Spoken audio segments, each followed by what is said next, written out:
Is exercise important? They looked into the public schools, and some researchers had done fitness tests involving the ability of our students at the high school and junior high school level to perform what they call functional movements, just everyday things you might have to do on your job or in your lives. Like, can you bend over and you touch your toes, At 16 years of age, you should be able to put your toes in your mouth.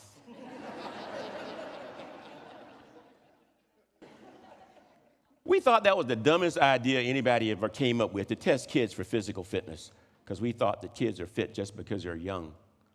57.8% of our kids fail that test. We said that can't be right. If that's true, we have the most unfit kids in the world, and folks, that's just not possible. So they decided to take the test to kids and give it to kids in Europe. 7% fail.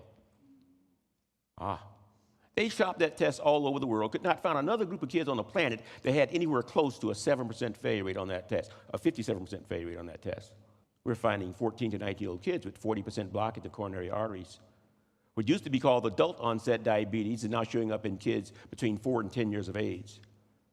They say we're raising the first generation that will have a shorter life expectancy than either their parents or grandparents. It has never before happened in our history. Children's behaviors are substantially affected by the influential adults in their lives, parents, grandparents, and teachers.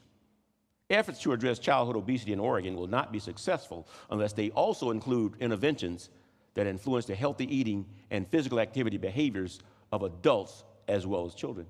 The two most common objections are, what do you think it is? Number one, I don't have time. Every time we've asked, I don't have time.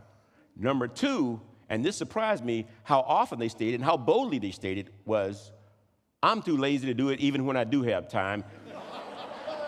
Or the way one guy in South Carolina said it, I swear after college I'd never sweat again. But if you can win the mental battle for 5 consecutive years, you will never go back to your previously sedentary lifestyle. But you got to keep it up. How do you win the psychological battle associated with getting ourselves to exercise? Well, make it just that, a lifestyle. It has to become a habit. Do you work out first thing in the morning? You have a 300% greater chance of getting it done than at any other time of day, because you have more control over your schedule first thing in the morning than any other time of day.